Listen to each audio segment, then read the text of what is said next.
कल का lecture sum up करूं तो ये क्लियर हुआ था कि whenever we are talking about laws we are talking about set of rules that need to be followed by everyone if you are willing to stay over here in India or if you are willing to conduct business affairs over here in India, if you are willing to start your business or if you are willing to run your business over here in India, there are certain set of rules and regulations you have to follow, and those set of rules and regulations has been intended for your welfare only. क्योंकि आप जब भी कोई कानून को follow करते हो तो कानून का बेसिक ऑब्जेक्टिव आपकी सेफ्टी और आपका प्रोटेक्शन ही होता है, राइट? क्या होता है बेटा कानून का ऑब्जेक्टिव? आपको प्रोटेक्ट करना, आपका वेलफेयर करना, राइट? आपको सिक्योर करना ही बेसिक ऑब्जेक्टिव होता है। मैंने कल काफ़ी सारे एग्जांपल्स भी दिए थे आपको कि यार आपके घर वाले भी अगर आप पे कोई रूल इम्पोज कर रहे हैं तो उसके पीछे कहीं ना कहीं हिडन एजेंडा सिर्फ एक ही है, that is the protection of yours, right? Right students, कल हम लोगों Yes, ने sir. पहला थॉट ये पढ़ा था। फिर हम लोगों ने Yes, sir. दूसरा थॉट पढ़ा था कि business is nothing more than a game, और इस गेम को प्ले करना है तो क्यों इतनी रिस्क लेते हो? बेटर है कि एक कॉरपोरेट रजिस्टर करा लो और सारी रिस्क किस पे शिफ्ट कर दो? कॉरपोरेट पे शिफ्ट कर दो, क्योंकि ये गेम में आप जीत भी सकते हो, रिस्क है, आप हार भी सकते हो, ये भी रिस्क है, राइट? तो अगर जीत एंड हार सर्टेन नहीं है तो बेटर एक कंपनी रजिस्टर करा लो, और अगर आपने कंपनी रजिस्टर करा ली है तो आपकी रिस्क काफ़ी लिमिटेड हो जाएगी। आपने जितना कमिटमेंट किया है सिर्फ आपको उतना पे करना है। कल को अगर आपकी कंपनी डूब भी गई तो आपकी personal assets will be stay away from the liability of the company, right? आपका पर्सनल स्टेक, पर्सनल असेट पे इस पर कोई फ़र्क नहीं पड़ेगा। अगर बिजनेस फेल भी हो गया तो अगर आप एक जेन्यून बिजनेसमैन थे, आपका बिजनेस वर्कआउट नहीं किया, तो अगर आप एक फर्म के नाम से बिजनेस रन कर रहे थे तो आप और आपकी सारी प्रॉपर्टी और आपकी सारी बिलोंगिंग बिक जाएगी और सारे क्रेडिटर्स को पे आउट किया जाएगा। लेकिन अगर आप एक कंपनी रजिस्टर कराते हो तो कंपनी के रजिस्ट्रेशन के केस में क्या होगा? कंपनी के रजिस्ट्रेशन के केस में आपकी लायबिलिटी सिर्फ कमिटेड अमाउंट तक होगी, उसके बाद ना ही कंपनी आपको परेशान कर सकती है और ना ही क्रेडिटर। अगर क्रेडिटर आपके खिलाफ पर्सनल सूट फाइल करने जाएंगे भी, क्रेडिटर्स आपके खिलाफ पर्सनल सूट फाइल करने जाएंगे भी, तो कोड बोलेगा कि आपके सूट कंपनी के नाम पर रजिस्टर हो सकते हैं, आपके सूट बिल्कुल भी रजिस्टर नहीं हो सकते इंडिविजुअल के नाम पे, क्योंकि आपने जो भी कॉन्ट्रैक्ट, कमिटमेंट, लोन्स, डेट्स दिए थे वो किसको दिए थे? कंपनी को, ना कि इंडिविजुअल को। आप कितने ही गाने गाओ कि क्रेडिटर कितने ही गाने गाए, कितना ही कुछ बोले कि भाई यही तो ओनर था, यही प्रमोटर था, यही डायरेक्टर था, इससे कोई फ़र्क नहीं पड़ता। Company is different from the person who is behind the company, right? अगर वो आपके मैलाफाइड इंटेंशन और फ्रॉड को प्रूव कर देते हैं तो आपका पर्सनल स्टेक अवेलेबल रहेगा, पर्सनल एस्टेट अवेलेबल होगी कंपनी के क्रेडिट्स पे करने के लिए, otherwise you will be totally safe guarded, right? Right students, सही है। कल हमने ये Yes, दो sir. कॉन्सेप्ट पढ़े थे और Yes, तीसरा sir. इसी कॉन्सेप्ट के चल के हमने पढ़ा था कि हमेशा बेहतर है हर पर्सपेक्टिव और हर आस्पेक्ट से कि आप एक कंपनी ही रजिस्टर कराओ, क्योंकि कंपनी को आसानी से फंडिंग मिलती है। कंपनी एक स्ट्रैटेजिक कमिटमेंट को डिनोट करता है, राइट? कंपनी में आपकी लायबिलिटी लिमिटेड एंड सेपरेट होती है, राइट? आप सेफ रहते हो, सेफ गेम प्ले करते हो अगर आप कंपनी रन कर रहे हो। तो मैंने आपको बोला था इट इज़ हाईली रिक्वायर्ड, अगर if you want to be an entrepreneur, so बेहतर है आप किस सेक्टर या किस सेगमेंट को चूज़ करें, कॉरपोरेट सेगमेंट को रादर देन एक फर्म सेगमेंट को, क्योंकि फर्म सेगमेंट हर एंगल से नॉन बेनिफिशियल एक बिजनेसमैन के लिए, राइट? आज की डेट में हम देख रहे हैं Shark Tank and such kind of programmes are been broadcasted and you know been produced over here in India. तो सबको समझ में आ रहा है कि एंटरप्रेन्योरशिप की वेव चल रही है कंट्री में, right? Everyone is willing to become an entrepreneur, and जितने भी सीरियस एंटरप्रेन्योर्स होते हैं वो कंप्लायंसेस से नहीं डरते। जितने भी सीरियस एंटरप्रेन्योर्स होते हैं डे वन से वो छोटा ही बिजनेस से ही, बट किसके नाम से स्टार्ट करते हैं? कॉरपोरेट के नाम से, ना कि फर्म के नाम से, राइट? राइट स्टूडेंट्स, क्लियर है? Yes, sir. समझ में आया? Yes, sir. अब आज के दिन ना एक लॉ का टॉपिक पिक करते हैं, ठीक है? थोड़ा मतलब आपको सब कुछ समझ में आएगा, बट मुझे ऐसा लगता है कि आप लॉ पढ़ रहे हो तो आपको लॉ पढ़ते एग्जैक्टली आना चाहिए, ठीक है? तो आज के लेक्चर में ना मैं एक लॉ की definition, that is private company की डेफिनेशन पकड़ता हूँ। कौन सी कंपनी की डेफिनेशन पढ़ा रहा हूँ बेटा मैं आपको? प्राइवेट कंपनी Private की। company. मैं सीधे Private. पिक करता हूँ प्राइवेट कंपनी की डेफिनेशन फ्रॉम लॉ, ठीक है? 2 मिनट रुको।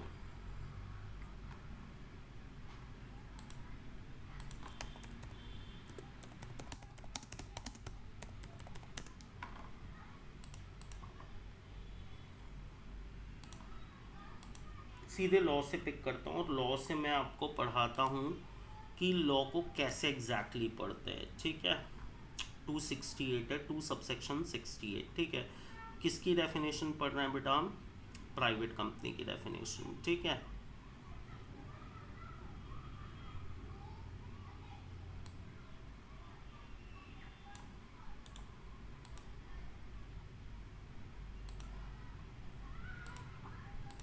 मैंने सीधे लीगल टेक्स्ट पिक किया है, विजिबल है स्क्रीन में बेटा आपको? यस सर, विजिबल है। विजिबल है। हम कौन सी कंपनी पढ़ रहे हैं बेटा? Private company. कौन सी कंपनी हमने पिक की है? प्राइवेट कंपनी पिक की है, ठीक है। तो अभी लॉ पढ़ते हैं तो हर एक वर्ड का अपना एक मतलब होता है। हम इसको सिंप्लीफाई भी करने की कोशिश करेंगे और साथ में इंटरप्रीट भी करने की कोशिश करेंगे, ठीक है। तो सबसे पहले प्राइवेट कंपनी। तो इन लोग कंपनी की बात कर रहे हैं तो अपने को पता है company is nothing more than a registered entity, right. Company is nothing more than a registered entity which is been registered with the purpose of doing a business, right. सही बोल रहा हूँ ना बच्चों, है ना? कंपनी यस एक sir. Registered entity. और हमने इतनी मगजमारी है, इतना रजिस्ट्रेशन वगैरह क्यों यस किया? सर। हमने रजिस्ट्रेशन इसीलिए किया, ठीक है। हमने रजिस्ट्रेशन इसीलिए किया क्योंकि हमको बिजनेस करना था। मतलब can I say that I will register a company only if there would be an objective, if there would be a purpose, if there would be some agenda. अगर मेरा कोई एजेंडा नहीं तो मैं फोकट पे थोड़ी नहीं कंपनी रजिस्टर कराऊंगा, राइट। राइट स्टूडेंट, सही बोल रहा हूँ, है ना? यस है सर। ना? Yes sir. और हम कौन सी कंपनी पढ़ रहे हैं बेटा? Private company. कौन सी कंपनी पढ़ रहे हैं? Private company, private. राइट। मतलब मैं ये बोल सकता हूँ बेटा, आप लोग जिस फ्लैट में रह रहे हो वो आपकी प्राइवेट प्रॉपर्टी है। Can I say that, yes और नो? यस Yes, सर। yes, sir. नकुशा जिस फ्लैट में रह रही है, अर्पिता जिस फ्लैट में रह रही है, वो अर्पिता नकुशा सबकी प्राइवेट प्रॉपर्टी है। प्राइवेट प्रॉपर्टी मतलब अर्पिता मेरा मन हो रहा है कि मैं तुम्हारे घर आऊँ, तो do I need to take your permission, yes और no? Yes. I have to take the Yes, permission sir. Of the owner, right. मुझे कभी भी मन होगा कि मैं अर्पिता की प्रॉपर्टी में एंटर हूँ तो मेरे को एंट्री करने से पहले किसकी अप्रूवल लेनी होगी? अर्पिता की अप्रूवल लेनी होगी, क्योंकि that property belongs to Arpita. That is not a governmental property जहाँ कोई भी एंटर हो सकता है। That is not a public property जहाँ कोई भी एंटर हो सकता है, राइट। राइट स्टूडेंट, सही बोल रहा हूँ? सही बोल रहा हूँ, यस और नो? राइट। Yes, sir. मतलब मैं इतने Yes, ही sir. इतने ही सिग्नल से आपको समझ जाना चाहिए कि मैं अगर प्राइवेट कंपनी की बात कर रहा हूँ तो मैं ऐसी कंपनी की बात कर रहा हूँ जिस कंपनी में अगर किसी भी बंदे को एंटर होना है तो उसको ओनर्स की क्या लेनी पड़ेगी बेटा? Approval, right. राइट स्टूडेंट, सही बोल रहा हूँ ना? मतलब मैं पहला Yes, sir. प्रोविजन सिर्फ मैं इंटरप्रीट करके बोल रहा हूँ। Private company is a company in which the owner ownership is totally dependent on the owners of the private company. If any person is willing to become a shareholder in a private company, he has to take the approval of all other shareholders. Without taking the approval of other shareholder, he cannot become a shareholder in a private company. Can I say that, yes or no? Right. मतलब private company yes. Is a company which is a private property of the person who is owning it, right. Private company is a company which is a property of a person who is owning it. अगर किसी भी बंदे को उस private company में owner बनना है, share holder बनना है, तो उसको किसकी अप्रूवल लेनी पड़ेगी बेटा? अदर शेयर होल्डर्स की अप्रूवल लेनी पड़ेगी, ऑल शेयर होल्डर्स की अप्रूवल लेनी पड़ेगी, तभी मैं उस कंपनी में क्या बन सकता हूँ बेटा? मेंबर बन सकता हूँ, राइट। राइट स्टूडेंट्स, सही है ना? Yes, sir. लेकिन ये तो कितना स्कैरी हो गया यार, कितना डरावना है ये, आप सोचो। सपोज आप सब और मैंने मिलके एक कंपनी रजिस्टर की, ठीक है। अभी क्लास में कितने स्टूडेंट्स हैं? 6 स्टूडेंट्स और मैं सातवां। हम सब ने मिलके कंपनी रजिस्टर की, हमने बहुत मेहनत की, हम बहुत आगे गए और हमारा बिजनेस सक्सेसफुल हो गया, ठीक है। नाउ अब मेरे को नकुशा का कॉल आया कि सर मेरी छोटी सिस्टर है and she wants to become a member in the company. उसके पास काफ़ी पैसा है and she is intended to get into company, हमारे साथ पार्टनरशिप में आना चाहती है, हमारे बिजनेस में आना चाहती है। मैं अग्री हो गया, बाकी सब अग्री हो गए, लेकिन आर्या को प्रॉब्लम है। आर्या ने बोला नहीं नहीं, we are not willing to accept your sister as a partner in the company. तो क्या नकुशा की सिस्टर कंपनी में मेंबर बन सकती है, येस और no? Tell me students. No sir. No, right. Right, क्योंकि ये No, sir. एक प्राइवेट प्रॉपर्टी है, ये एक प्राइवेट कंपनी है। जिस कंपनी में अगर मेंबरशिप ऑफर करनी है तो कितने मेंबर्स की अप्रूवल लगेगी? यूनानिमस अप्रूवल, मतलब सारे मेंबर्स की अप्रूवल लगेगी। बिना सारे मेंबर की अप्रूवल लिए you can not think about entering any new member, right. Right student, सही है, यस। राइट। मतलब ये कितना Yes, sir. Yes, scary. sir. अगर आज मेरी प्रोप्राइटरशिप Yes, फर्म है तो मैं sir. सीधे पास ऑन कर दूंगा अपनी प्रोप्राइटरशिप फर्म, मैं मरा तो मेरी प्रोप्राइटरशिप फर्म ऑटोमेटिकली किसकी हो जाएगी, मेरे बच्चे की हो जाएगी, राइट, इनहेरिटेंस की वजह से, राइट, इनहेरिटेंस की वजह से वो किसकी हो जाएगी बेटा, मेरे बच्चे की हो जाएगी, राइट। लेकिन कल को अगर मैंने तुम सबके साथ एक प्राइवेट कंपनी रजिस्टर किया और मैं मर गया, तो मेरी डेथ के बाद मेरे बच्चे को आप मेंबर अपॉइंट करोगे या नहीं करोगे, किस पर डिपेंड करता है, आप सबकी कंसेंसस पे, राइट। राइट स्टूडेंट्स, सही बोल रहा हूँ। Yes, Yes, sir. sir. आप मेरे बच्चे को बोल सकते हो हिसाब किताब करते हैं, तेरे फादर का इतना पैसा बनता है, इतना पैसा ले और निकल ले, हमको तू मेंबर नहीं चाहिए, राइट। राइट बच्चों, सही है, सही है स्टूडेंट्स, है ना, Yes. right? So Yes, can sir. I say that private company, can I say that private company is a kind of private property, right, which is owned and controlled, right? Can I say that students, है ना, owned and controlled by whom beta, set of people, right, known as what beta, private shareholders, right, right students, है ना,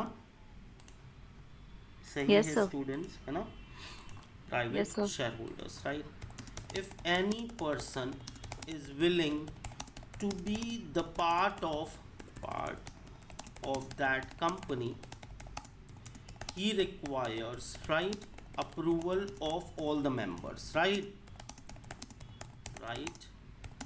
if even a Yes, sir. single member denies, right, the new person cannot become, right, member in a private company, right, right students, सही है ना।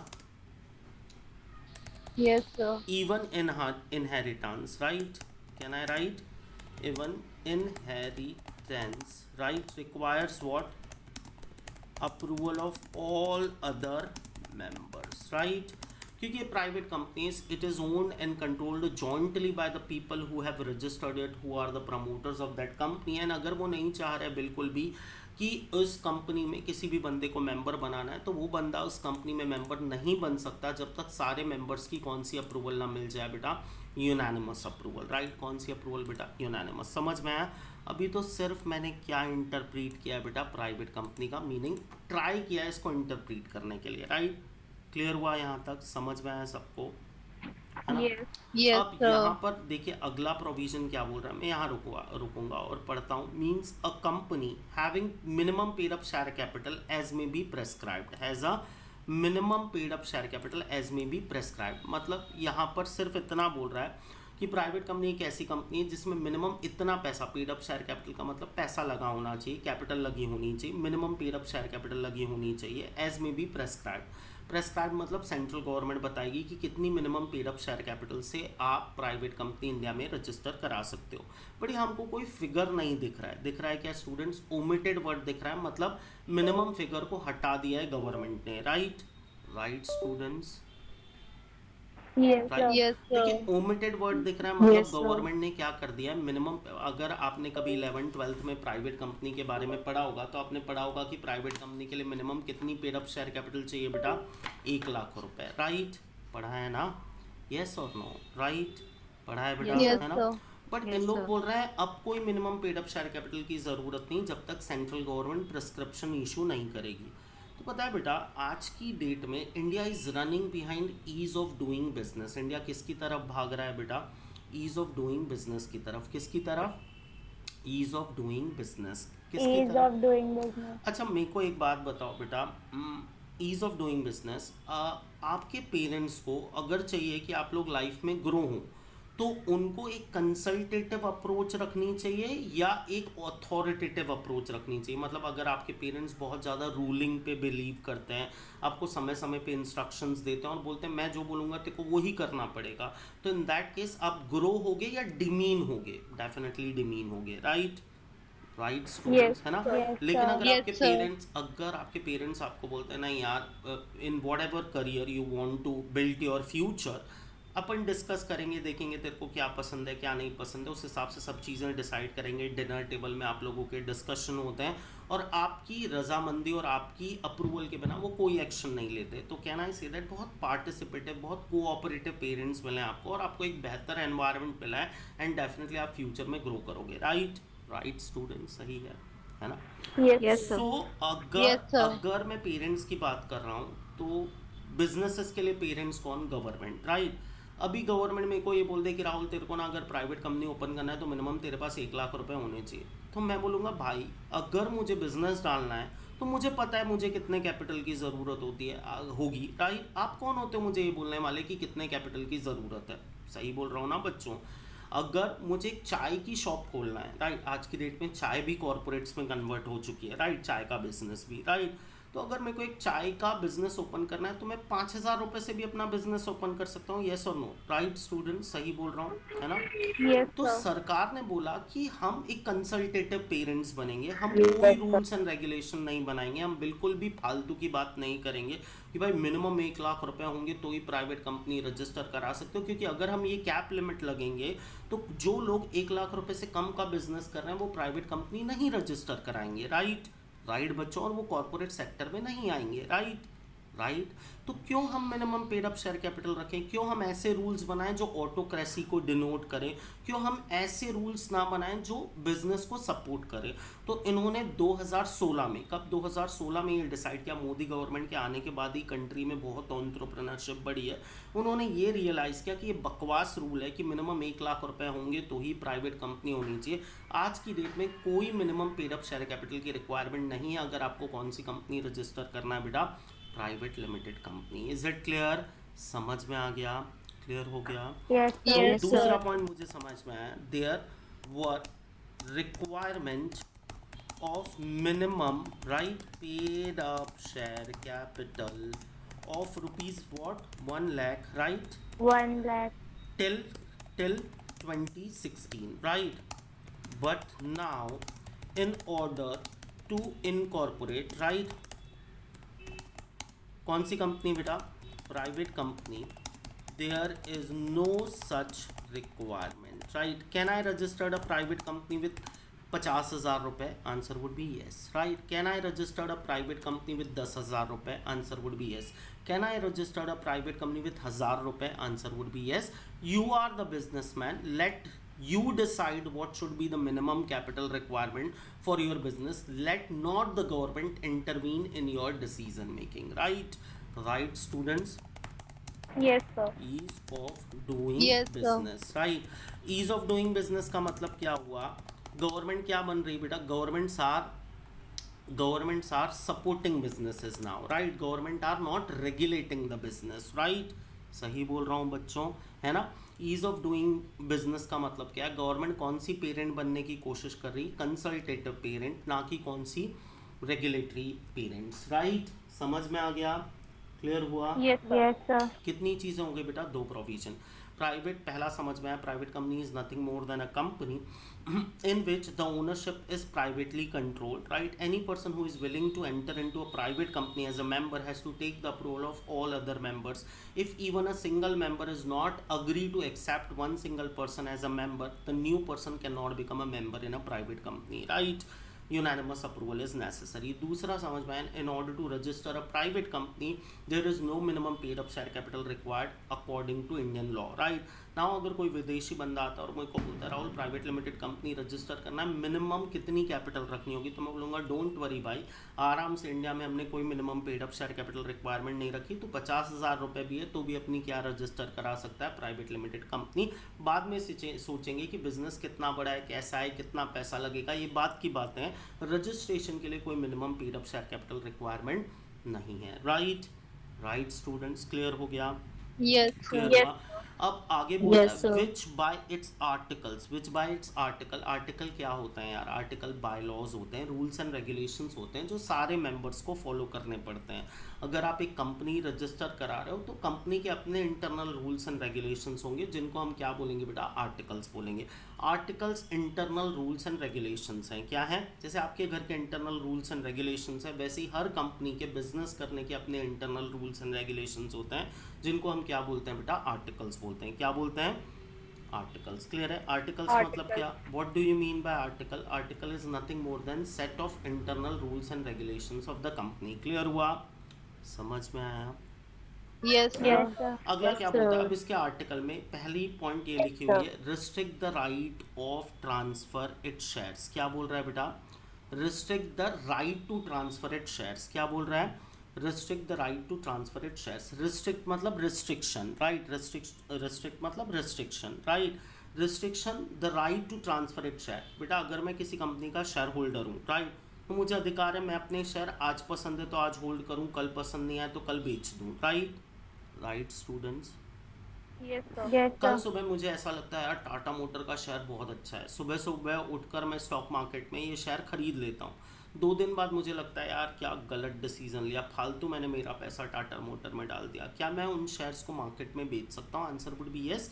एक click पे purchase कर सकता हूँ, एक क्लिक पे बेच सकता हूँ, राइट? तो राइट टू ट्रांसफर शेयर्स का मतलब क्या? शेयर बेचने का अधिकार। शेयर मेरा राइट है, राइट? आज अगर मेरे नाम पर कोई फ्लैट रजिस्टर्ड है तो क्या मैं मेरे फ्लैट को बेच सकता हूँ? यस, बेचना मेरा इनहेरेंट राइट है, कोई मुझे रोक नहीं सकता, राइट? कि राहुल तुम अपना फ्लैट नहीं सेल कर सकते, राइट? अगर मेरे पास मेरा फ्लैट है और मैं उस फ्लैट को किसी को बेच रहा हूँ और सोसाइटी बोलती है no no Rahul you can not sell out your flat, तो मैं बोलूँगा भाई तू चुप रह, तू ऐसा नहीं कर सकता क्योंकि बेचना मेरा अधिकार है, राइट? राइट स्टूडेंट्स, है ना? Yes, है ना? sir. अब Yes, यहाँ पर sir. बोल रहा right to transfer it Yes, shares, sir. मतलब अगर मैं किसी प्राइवेट कंपनी का शेयर होल्डर बनता हूँ तो क्या मैं मेरे शेयर बेच सकता हूँ? आंसर वुड बी, बोलो बच्चों, रिस्ट्रिक्शन है right to transfer the shares में, ठीक है? रिस्ट्रिक्शन है, प्रोहिबिशन नहीं है। क्या है बेटा? रिस्ट्रिक्शन है, Restriction. प्रोहिबिशन नहीं है। क्या नहीं है? प्रोहिबिशन नहीं है। सही बोल रहा हूँ ना? क्या डिफरेंस होता है बेटा रिस्ट्रिक्शन एंड प्रोहिबिशन में? क्या रिस्ट्रिक्शन और प्रोहिबिशन में डिफरेंस होता है स्टूडेंट्स? Yes, sir. होता है. रिस्ट्रिक्शन का मतलब क्या? आप कर सकते हो कुछ टर्म्स के साथ, राइट? राइट बच्चों? Yes, sir. मैं बोल सकता हूँ इंडिया में गाड़ी चलाना रिस्ट्रिक्टेड है, बोल सकता हूँ अगर मेरे पास लाइसेंस है तो मैं गाड़ी चला सकता हूँ, लाइसेंस नहीं है तो गाड़ी नहीं चला सकता, राइट? राइट बच्चों? Yes, sir. Yes, लेकिन sir. इंडिया में ड्रग्स Yes, sir. इंडिया में ड्रग्स बेचना प्रोहिबिटेड है। मैं बोल सकता हूँ इंडिया में ड्रग्स बेचना प्रोहिबिटेड है, Yes, चाहे sir. मेरे पास लाइसेंस हो चाहे लाइसेंस ना हो, अगर मैं ड्रग्स पे डील कर रहा हूँ तो मेरे को जेल हो जाएगी, राइट? राइट बच्चों? सही है, Yes, है sir. ना? तो ये क्या Yes, बोल sir. रहा है? There is a restriction on transferability of share, मतलब there would be a restriction. Restriction मैं आपको ऑलरेडी पढ़ा चुका हूँ, राइट? वो क्या बोल रहा है? अगर आपको अपने शेयर बेचने हैं, मतलब मुझे अगर मेरे शेयर बेचने हैं, किसी और को बेचने हैं, खुशी को बेचने हैं, तो मुझे बाकी सारे शेयर होल्डर की क्या लेनी पड़ेगी बेटा? Approval, right? राइट बच्चों? क्लियर है? समझ में Yes, आया? sir. तो क्या समझ में आया? The shares in the private company are not freely transferable, right? Right students, है ना? मतलब जैसे मैं टाटा मोटर के शेयर बिना किसी को पूछे बेच सकता हूँ, या मुझे किससे पूछना पड़ेगा? ऑल अदर शेयर होल्डर से। किससे बेटा? ऑल अदर शेयर होल्डर से, right? They can be transfer, right, subject to approval of other shareholders, right? Right students? Clear हुआ? Yes, sir. है ना? और आर्टिकल्स क्या होता है बेटा? Articles are Yes, sir. Set of what? Internal rules. Internal rules to be followed by all members, right? Right students, sir. है ना? कितनी चीज़ें समझ में आ गई? Private company is a company that has been defined in section 2 subsection 68. Private company is nothing more than a company which is a kind of private property. If any person is willing to become a member in a private limited company, he has to take the approval of all other members. Even if single member denies, he cannot become a member in a private company, right? दूसरा, even inheritance will create a problem in a private company if a single member dies and his legal heir is willing to become a member in a company. It does require approval of all other members, right? Second, in order to register a private company, there is no minimum paid up share capital required over here in India. You can register a private company with any amount. Earlier the limit was 1 lakh, but now there is no such limit, right? Under the internal rules and regulations of a private limited company, there is one clause that if you want to transfer your share in a private company, it is your statutory right, ये आपका अधिकार है कि आप अपने share बेच सकते हो, बट बेचने से पहले आपको किसकी अप्रूवल लेनी होगी? ऑल अदर शेयर होल्डर्स की, राइट। अगर सारे शेयर होल्डर्स डिसअग्री कर रहे हैं तो आप अपने शेयर सिर्फ उनको बेच सकते हो, बाहर वालों को नहीं बेच सकते। क्लियर हुआ? समझ में आ रहा है स्टूडेंट्स? टेक्निकल हो रहा है तो आप मुझे बोल सकते हो सर टेक्निकल हो रहा है, पहली बार कोई लॉ का प्रोविजन पढ़ रहे हो, राइट। समझ में आ रहा है? मैंने सिर्फ अभी इतना पढ़ा और इसमें कितने 3 या 4 पॉइंट निकल गए। क्लियर हो गया? समझ में आया? Yes sir. है ना। अब यहाँ पर अगला प्रोविजन बोल रहा है एक्सेप्ट 1% कंपनी। अब 1% कंपनी क्या आप भी समझ सकते हो, ऐसी कंपनी जिसमें एक अकेला पर्सन मेंबर होगा, राइट, कोई दूसरा मेंबर नहीं हो सकता। छोड़ो अभी इसको, है ना। ये बोल रहा है इसमें मैक्सिमम नंबर ऑफ मेंबर कितने हो सकते हैं बेटा? 200। कितने मैक्सिमम नंबर ऑफ मेंबर्स हो सकते हैं बेटा? 200। 200। अब मेंबर का मतलब क्या बेटा? मेंबर का मतलब जनरली शेयर होल्डर। कंपनी में ओनर को हम मेंबर बोलते हैं, और मेंबर कौन होता है? जिसने कंपनी के शेयर खरीदे। शेयर मतलब कंपनी में कैपिटल लगाई है, ठीक है। तो यहाँ पर कितने maximum permissible number of member बोल रहा है बेटा? कितने मेंबर हो सकते हैं मैक्सिमम? 200। पहले आपने कभी पढ़ा होगा तो प्राइवेट कंपनी में सिर्फ 50 मेंबर हो सकते थे, बट आज की डेट में प्राइवेट कंपनी में कितने मेंबर्स हो सकते हैं बेटा? 200 मेंबर्स हो सकते हैं। मेंबर का मतलब क्या? सिर्फ इक्विटी शेयर होल्डर। मेंबर का मतलब क्या? इक्विटी शेयर होल्डर और प्रेफरेंस शेयर होल्डर। मतलब शेयर होल्डर को ही हम क्या बोलेंगे बेटा? मेंबर बोलेंगे। शेयर होल्डर को ही हम क्या बोलेंगे? मेंबर बोलेंगे, ठीक है।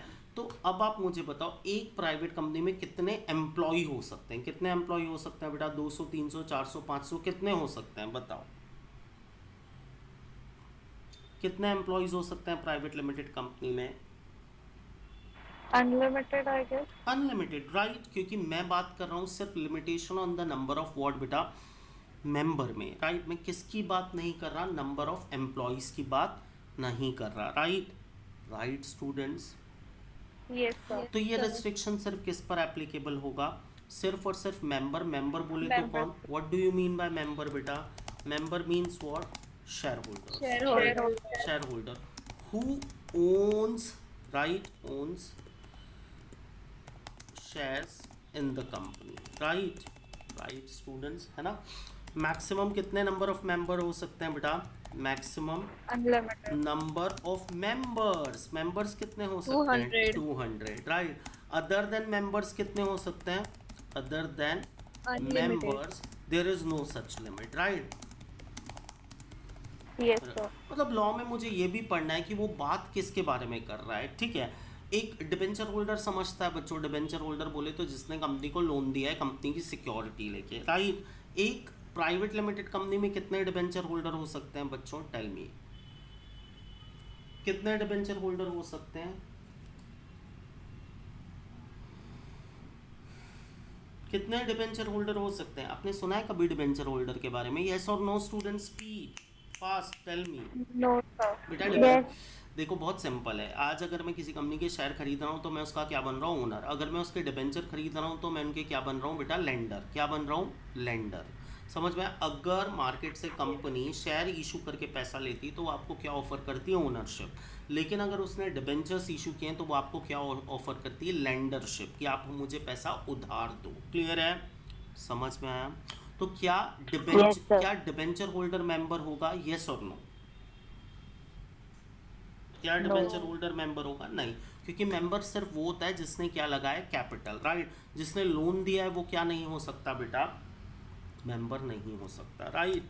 Right, yes sir. it can have n numbers of, can I write n numbers of employees, right, or debenture holders, right students, or any Yes, sir. person who is not the member का मतलब क्या?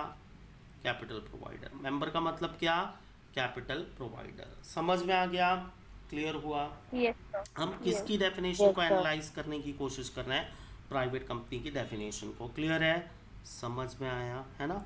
अब अगला बोल रहा है बेटा कि प्राइवेट कंपनी में मैक्सिमम 200 मेंबर्स हो सकते हैं, बट 200 काउंट करते समय आपको एम्प्लॉयज और एम्प्लॉय मेंबर्स को काउंट नहीं करना है। किसको काउंट नहीं करना है बेटा? एम्प्लॉय मेंबर्स को। अब एम्प्लॉय मेंबर का मतलब समझो। एम्प्लॉय मेंबर मतलब कौन? ऐसा एम्प्लॉय, आपने कभी ईसॉप्स का नाम सुना है बच्चों? किसी ने ESOPs का नाम Yes, सुना sir. है, एम्प्लॉय स्टॉक ऑप्शन प्लान का नाम सुना है किसी ने? Yes, yes sir. और no? Yes or no, Yes, students? sir.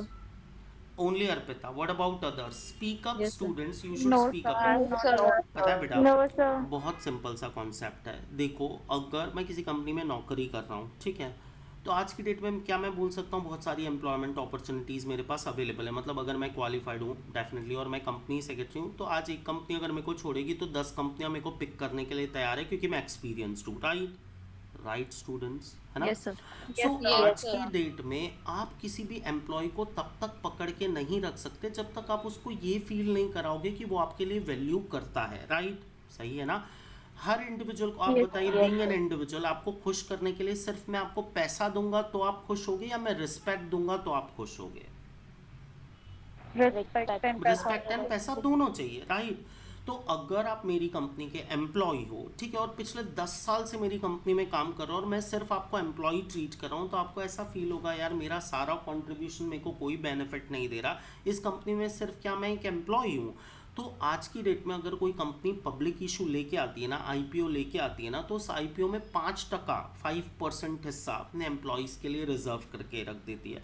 बोलती है आज हमारी कंपनी इतनी बड़ी हुई है, इसमें कहीं ना कहीं आपका भी कंट्रीब्यूशन है, तो हम चाहते हैं कि अब आप सिर्फ कंपनी के कर्मचारी ना रहें, कंपनी के क्या बन जाए, मेंबर्स बन जाए। हम आपको कंसेशनल रेट में कंपनी की इक्विटी यानी शेयर्स ऑफर कर रहे हैं, ठीक है। और इन शेयर्स को हम क्या बोलते हैं बेटा? Employee stock option plan. कि एम्प्लॉयज़ को क्या ऑफर किए जा रहे हैं? शेयर्स ऑफर किए जा रहे हैं, ताकि उनको ये फील हो कि वो कंपनी के लिए बहुत इंपॉर्टेंट है, इसीलिए कंपनी उनको उनका सिर्फ एम्प्लॉय नहीं रख रही है, उनको अपनी ओनरशिप भी ऑफर कर रही है। और इस ओनरशिप के बाद वो सिर्फ कंपनी के साधारण या नॉर्मल या ऑर्डिनरी कर्मचारी नहीं रहेंगे, कंपनी के क्या बन जाएंगे? ओनर भी बन जाएंगे। क्लियर है? इसको हम क्या बोलते हैं बेटा? ईसॉप्स बोलते हैं। क्या बोलते हैं? ईसॉप। समझ में आया?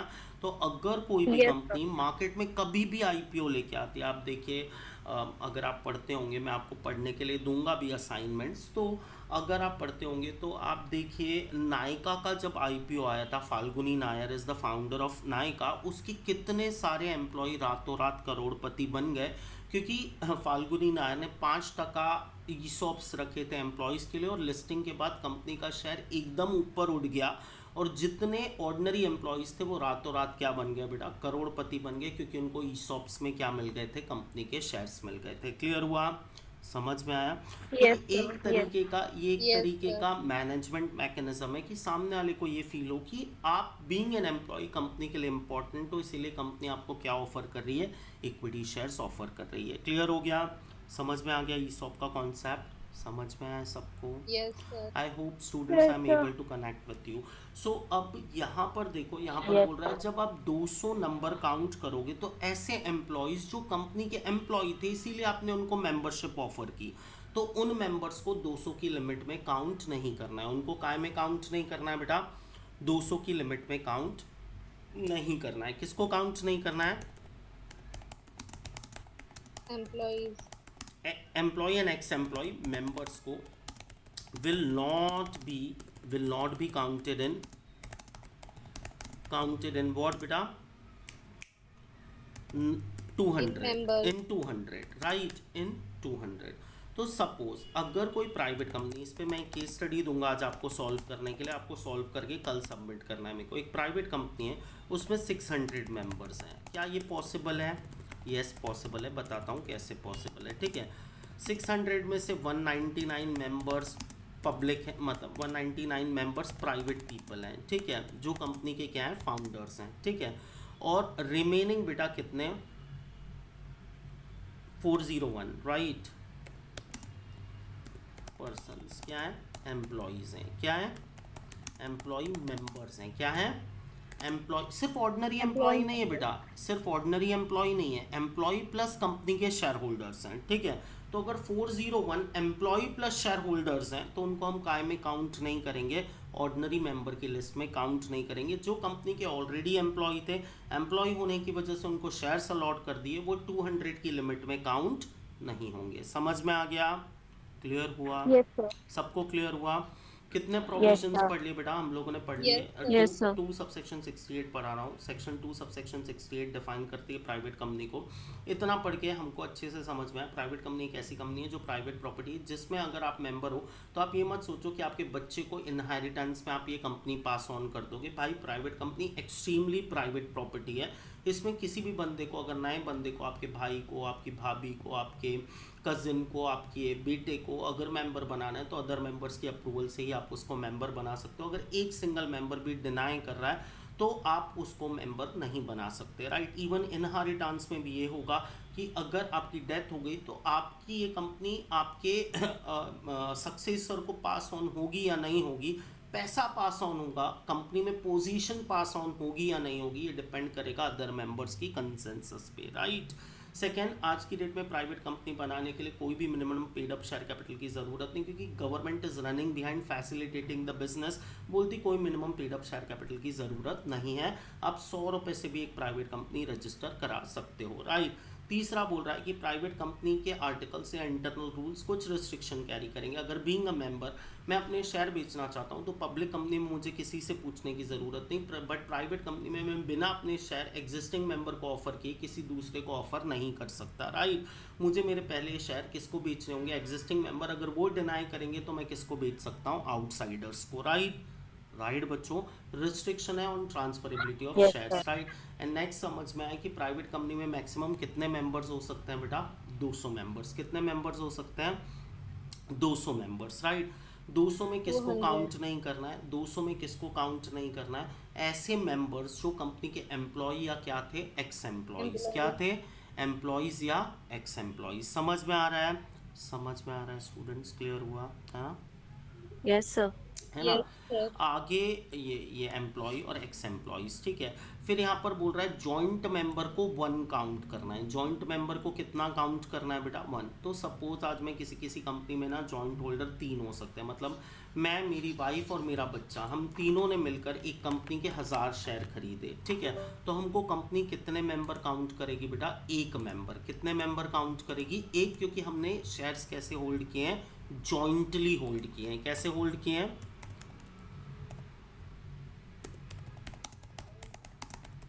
कैसे होल्ड किए हैं बच्चों?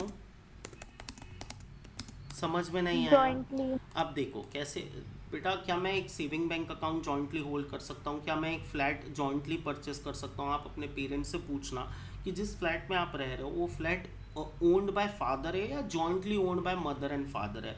तो जनरली कई लोग क्या करते हैं, फ्लैट को परचेस करते हैं जॉइंटली, मतलब 50% फ्लैट आपकी मॉम का होगा, 50% फ्लैट आपके डैड का होगा, मतलब उनका नाम registered as a joint owner. As a joint owner मतलब दोनों कौन से राइट एंजॉय कर रहे हैं बेटा? ओनरशिप राइट एंजॉय कर रहे हैं, ठीक है। तो जैसे मैं कोई प्रॉपर्टी को जॉइंटली परचेस कर सकता हूँ, ठीक है, वैसे ही मैं किसी कंपनी के शेयर को भी जॉइंटली परचेस कर सकता हूँ। प्रॉपर्टी में कितने भी जॉइंट ओनर हो सकते हैं, बट शेयर में सिर्फ 3 जॉइंट ओनर मैक्सिमम परमिसिबल है कंपनी लॉ के हिसाब से। तो आज मैं, मेरी वाइफ और मेरा बच्चा, हम तीनों मिलकर किसी कंपनी के शेयर खरीद रहे हैं, तो हमारे पास कितने शेयर, इससे कोई फ़र्क नहीं पड़ता। अगर हमने जॉइंट नेम से शेयर खरीदे हैं तो हमको कितना काउंट किया जाएगा बेटा? 200 की लिमिट में कितना काउंट किया जाएगा? 1 मेंबर। Is it clear? 1. समझ में आ गया? Yes, clear sir. हुआ? और Yes, लास्ट sir. प्रोविजन सिर्फ इतना बोलता है बेटा कि ये कंपनी जबकि प्राइवेट कंपनी है तो ये पब्लिक इशू कभी नहीं कर सकती। क्या नहीं कर सकती बेटा? Public issue of Public securities. मतलब कभी भी ये अपने इक्विटी शेयर, प्रेफरेंस शेयर या डिबेंचर किसको ऑफर नहीं कर सकती? पब्लिक को ऑफर नहीं कर सकती। समझ में आया? क्लियर हुआ? Yes, sir. Can not come out with what बेटा? Public offer of Public securities, issue. Right. Public offer of securities, right. क्योंकि आप कौन सी कंपनी हो? Private company. तो आप अपने शेयर, डिबेंचर, सिक्योरिटी या बॉन्ड्स कुछ भी किसको ऑफर नहीं कर सकते? जनता को ऑफर नहीं कर सकते। समझ में आ गया? क्लियर हुआ? Yes, sir. तो इंटरनल रूल्स के हिसाब से अगर मैं बोलूं तो 3 रिस्ट्रिक्शंस है प्राइवेट कंपनी को। कितने रिस्ट्रिक्शंस है बेटा? 3। अगर अपने शेयर बेचना है तो किससे पूछ के बेचो? अदर शेयर Other members को. Other members. अगर अदर मेंबर्स डिनाई कर दें तो किसी को मत बेचो, उनको बेचो, राइट। राइट बच्चों, है ना?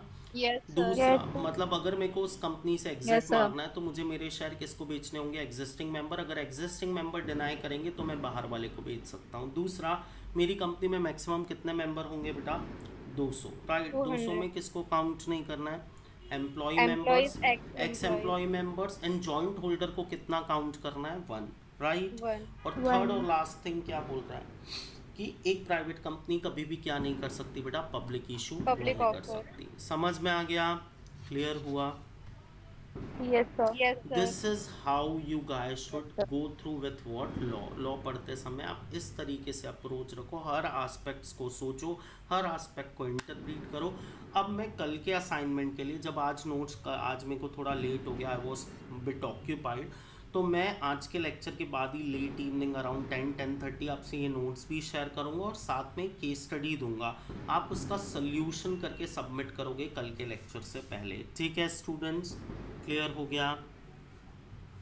Yes, Yes, sir. sir. आप इसको एक बार मैं आपकी स्क्रीन में प्रेजेंट कर रहा हूँ, आप इसको देखो। इसके बाद हम लोग 5 मिनट बाद क्या स्टार्ट करेंगे बेटा, अपना NISM, ठीक है। क्या स्टार्ट करेंगे, NISM, ठीक है। And yes. ठीक है Okay, sir. students।